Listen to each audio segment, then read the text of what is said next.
விஜயா பேசினத கேட்டு மீனா தேம்பி தேம்பி அழுதுட்டு இருக்காங்க.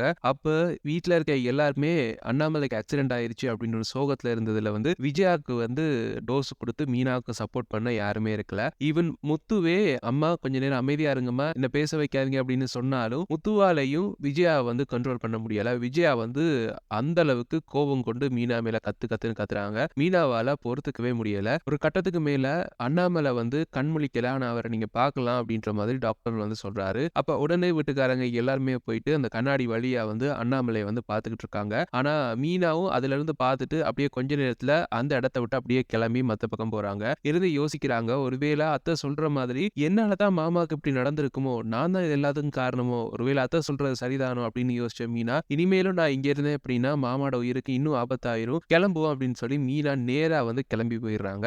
அதுக்கப்புறம் ஸ்ருதி பின்னுக்கு திரும்பி பார்க்கறாங்க. மீனா எங்க அப்படின்ற மாதிரி தேடுறாங்க. யார்கிட்டயும் எதுவும் சொல்லல.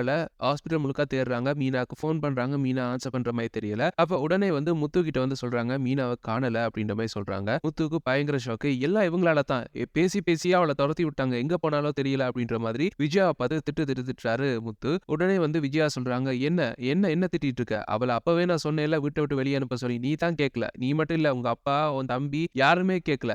அப்பவே கேட்டு அனுப்பியிருந்தாங்க அப்படின்னா கண்டிப்பா அப்பாக்கு இப்படி ஆயிருக்காதுல்ல அப்படின்ற மாதிரி விஜயா பழைய டேப் ரெக்கார்டர் மாதிரி சொன்னதையே திருப்பி திருப்பி சொல்லிட்டு இருக்காங்க. உடனே ரவி சொல்றாரு, இவங்க கிட்ட பேசி யூஸே இல்ல முத்து, நாங்க போய் மீனா அண்ணிய தேடுவோம் அப்படின்ற மாதிரி ரவி கூப்பிடுறாரு முத்துவ. அப்படியே ஸ்ருதியும் சொல்றாங்க, நானும் வாரேன் அப்படின்ற மாதிரி சொல்றாங்க. எல்லாரும் போய் தேடுறாங்க. ஆனா மீனா கிடைச்ச மாதிரியே தெரியல. அப்படியே முத்து சொல்றாரு, எனக்கு மீனா எங்க இருப்பா அப்படின்னு தெரியும். நீங்க 2 பேருமே போய் அப்பாவை பாத்துக்குங்க. நான் போய் மீனாவை கண்டுபிடிக்கிறேன் அப்படின்னு சொல்லி முத்து நேரா கோயிலுக்கு போறாரு. அங்க கோயிலுக்கு போனா அங்க மீனா உட்காந்து சாமி கும்பிட்டுட்டு இருக்காங்க. அழுது கும்பிட்டுட்டு இருக்காங்க. இத முத்து தூரத்துல இருந்து நோட் பண்ணிட்டு இருக்காரு. அப்படியே இந்த பக்கமும் ஹாஸ்பிடல் காட்டினாங்க அப்படின்னா ஹாஸ்பிடல்ல அண்ணாமலை கண் முழிச்சிட்டாரு. அப்ப விஜயா அழுதுகிட்டே போறாங்க அண்ணாமலை கிட்ட. அண்ணாமலை கேட்ட முதல் கேள்வி, மீனா எங்க? செம்ம காண்டாயிட்டாங்க அந்த கேள்வி கேட்டோன்னே விஜயா. என்னங்க நீங்க, உங்களுக்கு அவளால தான் இப்படி ஒரு நிலைமை வந்திருக்கு. அவளை வீட்டை விட்டு அப்பவே துரத்த சொன்னேன். யாருமே கேட்கல, நீங்களும் கேட்கல. இப்ப இப்பயும் இவ்வளவு கஷ்டப்பட்டு நீங்க உயிர் பழைச்சு வந்ததே பெரிய விஷயம். இப்படி வந்துட்டு திருப்பி மீனா எங்கன்னு கேக்குறீங்க. நீங்களாம் திருந்தவே மாட்டீங்களா அப்படின்ற மாதிரி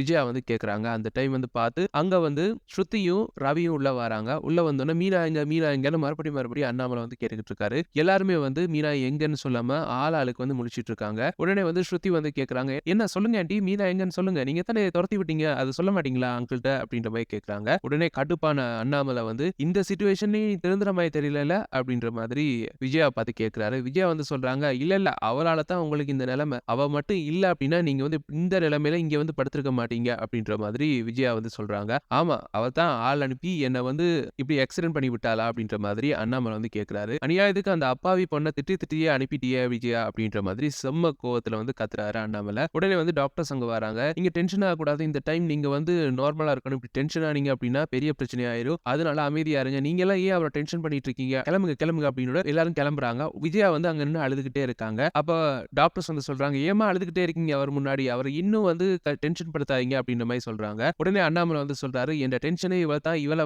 தயவு செய்து உள்ள அனுப்பாதீங்க, வெளியே அனுப்புங்க, இந்த பக்கம் அனுப்பாதீங்க அப்படின்ற மாதிரி சொல்லி அனுப்புறாரு. அப்ப உடனே விஜயா நர்ஸ் கூட்டிட்டு போறாங்க. வாங்கம்மா இங்க வாங்க. என்ன எப்ப பார்த்தாலும் அதுல அழுதுகிட்டு அவரை டென்ஷன் பண்ணிட்டு இருக்கீங்க. அவர் இப்பதான் கண் முழிச்சிருக்காரு. இந்த டைம் பார்த்து அவரை இந்த மாதிரி டென்ஷன் படுத்தக்கூடாது. கிளம்புங்க கிளம்புங்க அப்படின்ற மாதிரி விஜயா துரத்தி விடுறாங்க அங்க இருந்து. விஜயா செம்ம கடுப்புல அங்க இருந்து அப்படியே வெளியே வராங்க. வெளியே மனோஜ் கிட்ட சொல்றாங்க, இவரெல்லாம் திருந்தவே மாட்டார்டா, அவளை மறுபடியும் வீட்டுக்கு கூட்டு வந்துருவாங்க போல இருக்கு அப்படின்ற மாதிரி சொல்றாங்க. உடனே மனோஜ் சொல்றாரு, அவ எங்க போனானே தெரியல, இவங்க எங்க போய் கண்டுபிடிக்க போறாங்க அப்படின்ற மாதிரி சொல்லிட்டு இருக்கும்போதே முத்து ரவிக்கு போன் பண்றாரு. போன் பண்ணி சொல்றாரு, நான் மீனாவை பார்த்துட்டேன் அப்படின்ற மாதிரி சொல்றாரு. அப்படியா, சந்தோஷம்டா, எங்க இருக்காங்க அப்படின்னு கோயில்ல அப்படின்னு சொன்னோன்னே, சரி அண்ணி எப்படியா பேசி வீட்டுக்கு கூட்டிட்டு வா அப்படின்ற மாதிரி ரவி சொல்றாரு. உடனே முத்து சொல்றாரு, அதுவும் சரிதான்டா, நான் கூட்டிட்டு வரேன் அப்படின்ற மாதிரி சொல்லிட்டு நேரா மீனா கிட்ட போறாரு. ஏன் மீனா இங்க அப்படின்ற மாதிரி மீனா கிட்ட முத்து கேட்கிறாரு. அதுக்கு மீனா சொல்றாங்க, நீங்களே பாத்தீங்க தானே, அத்தை என்ன பேசுனாங்க, எனக்கும் பயம் வந்துருச்சு, என்னாலதான் மாமாக்கு அப்படி ஆயிடுச்சோன்னு பயம் வந்துருச்சு அப்படின்ற மாதிரி சொல்றாங்க. அதெல்லாம் ஒண்ணும் இல்ல மீனா, அவங்க மூட நம்பிக்கையில மூழ்கி போயிருக்காங்க,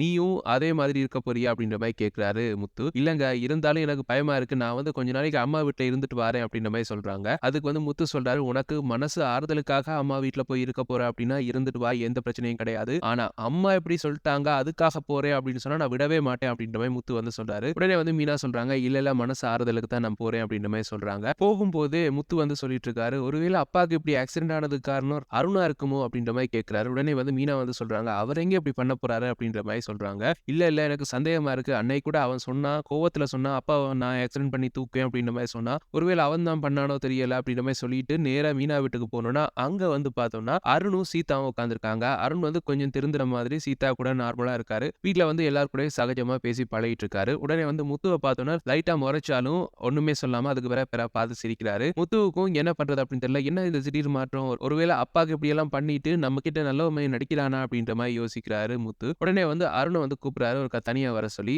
அருணும் வந்து அப்படியே வந்து தனியா போறாரு. என்ன அப்படின்னு கேட்டதுக்கு வந்து உண்மையை சொல்லு, நீ எங்க அப்பாவுக்கு எதுவும் பண்ணியா அப்படின்ற மாதிரி கேட்கிறாரு. நான் ஏன் அப்படி பண்ண போறேன்? அன்னைக்கு ஏதோ கோவத்துல அப்படி சொல்லிட்டேன், அதுக்காக அப்படி பண்ணுவேனா? எனக்கு உனக்கும் பகை தான் அது இருக்குதான். அதுக்காக நான் உன்னோட தான் சண்டை பிடிப்பேனே தவிர உங்க வீட்டுக்காரங்களை வந்து ஒழிக்கணும் அப்படின்ற ஐடியாலாம் எனக்கு கிடையாது அப்படின்ற மாதிரி அருண் வந்து சொல்றாரு. அப்புறம் கேட்கிறாரு, என்ன அப்பாக்கு என்ன ஆச்சு அப்படின்ற மாதிரி கேட்கிறாரு. இல்ல ஒருத்தன் வந்து ரேஷ் டிரைவிங் பண்ணி அப்பா வந்து இடிச்சிட்டு போயிட்டான். அப்பா வந்து இப்ப ஹாஸ்பிட்டல்ல வந்து இருக்காரு. பெட் ரெஸ்ட் எடுக்க சொல்லியிருக்காங்க. அவர் கால்ல பிராக்சர் ஆயிடுச்சு, தலையிலயும் அடிபட்டிருக்கு, செம பெயினா இருக்கு அப்படின்ற மாதிரி சொல்லிட்டு இருக்காரு. டாக்டர்ஸும் வந்து இப்போதைக்கு டிஸ்சார்ஜ் பண்ண மாட்டோம் அப்படின்ற மாதிரி சொல்லியிருக்காங்க அப்படின்ற மாதிரி அருணுக்கு வந்து முத்து வந்து சொல்லிட்டு இருக்காரு. அப்ப அருண் வந்து கேட்கிறாரு, எந்த லொகேஷன் அப்படின்னு உனக்கு தெரியுமா? எங்க இது நடந்துச்சு அப்படின்ற மாதிரி கேட்கிறாரு. உடனே வந்து முத்து வந்து லொகேஷனே சொல்றாரு. அந்த லொகேஷன்ல இருக்க சிசிடிவி கேமரா வந்து செக் பண்ண சொல்றாரு அருண். செக் பண்ணி அந்த பைக் நம்பரை வந்து கண்டுபிடிக்கிறாங்க. கண்டுபிடிச்சு யார்ட பைக் அப்படின்னு கண்டுபிடிச்சு நேரா வந்து முத்துவும் அருணும் அந்த பைக் ரைடர் கிட்ட வந்து போறாங்க. போய் அவனை பிடிச்சி 2 மிதி மிதிக்கிறாங்க. யார் இதை பண்ண சொன்னது? சொல்லு சொல்லு அப்படின்ற மாதிரி போட்டு மிதின்னு மிதிக்கிறாங்க. வழி தாங்க முடியாத அந்த பைக் ரைடர் வந்து இதுக்கு காரணம் சிந்தாமணி தான் அப்படின்ற விஷயத்த வந்து உளறிறாரு. கடுப்பான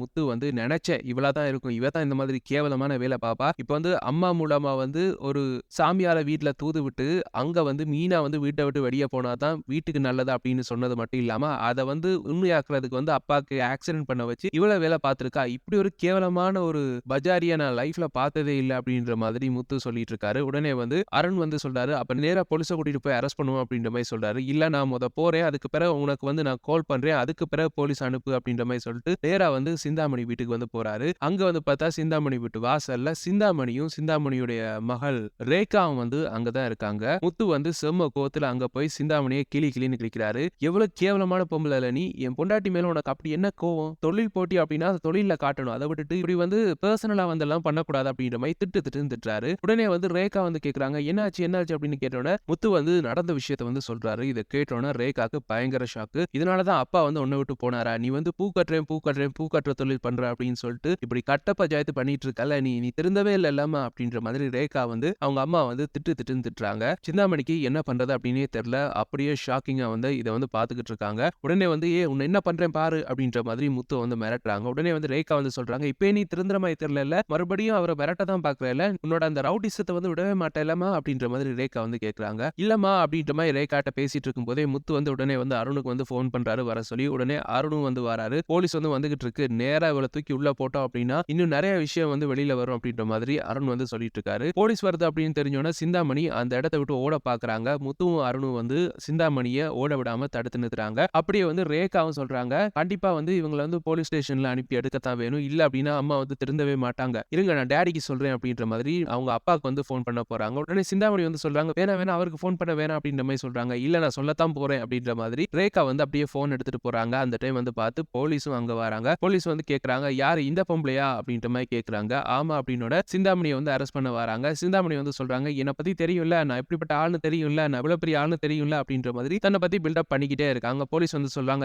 எல்லாம் எங்களுக்கும் தெரியும், ஆனா இப்ப வந்து உங்களை அரெஸ்ட் பண்ண சொல்லி மேலிடத்துல இருந்தே உத்தரவு வந்துருச்சு, இனிமேல உங்களை விட்டு வைக்க முடியாது அப்படின்ற மாதிரி சொல்லி சிந்தாமணியை வந்து அப்படியே அரெஸ்ட் பண்ணிட்டு போறாங்க. சிந்தாமணி அப்படியே திரும்பி பார்த்து முத்துக்கிட்ட வந்து சொல்றாங்க, இதுக்கெல்லாம் காரணம் நான் தான் நினைச்சிட்டு இருக்கல, இதுக்கு இன்னொருத்தையும் உடந்தையா இருக்கா அது தெரியுமா அப்படின்ற மாதிரி முத்துட்ட வந்து கேக்குறாங்க. அப்ப முத்து வந்து கேக்குறாரு, யாரு சொல்லிட்டு போ அப்படின்ற மாதிரி சொல்றாரு. வேற யாரு, உங்க அண்ணி தான் அப்படின்ற மாதிரி சொல்லிட்டு அப்படியே கிளம்பி போறாங்க. அப்ப வந்து அருண் வந்து சொல்றாரு, யாரு ரோஹிணியா அப்படின்ற மாதிரி கேக்குறாரு. ஆமா, ஆனா பார்ல நம்ம இந்த அளவு மோசமா எல்லாம் பண்ணாது, அது வந்து சின்ன சின்ன திருட்டுத்தனம் பண்ணுதான், ஆனா அப்பாவை கொலை பண்ற அளவுக்கு போக வாய்ப்பே இல்லையே அப்படின்ற மாதிரி யோசிச்சுட்டு இருக்காரு. உடனே அருண் வந்து சொல்றாரு, அப்படியெல்லாம் கிடையாது, இப்ப அவ இருக்க சிச்சுவேஷன்ல என்ன வேணாலும் பண்ணுவா, அவளையும் தூக்கி உள்ள போட்டாதான் சரி, இல்ல அப்படின்னா உங்க ஃபேமிலிக்கு வந்து பயங்கர டேஞ்சரா போயிடும் அப்படின்ற மாதிரி அருண் வந்து சொல்றாரு. முத்து வந்து சொல்றாரு, இதுல வந்து நான் முடிவெடுக்க முடியாது, நான் வந்து அப்பா கிட்ட போய் இதை பத்தி பேசுறேன், அதுக்கு பிறகு எல்லாரும் சேர்ந்து ஒரு முடிவெடுப்போம் அப்படின்னு சொல்லி முத்து வந்து நேரா வந்து ஹாஸ்பிட்டலுக்கு போறாரு. அங்க வந்து அண்ணாமலை இருக்காரு. அண்ணாமலை முத்து போனோடனே முதல் கேள்வி கேட்கிறாரு, மீனா எங்க அப்படின்ற மாதிரி தான் கேட்கிறாரு. அப்ப வந்து முத்து சொல்றாரு, மீனா வந்து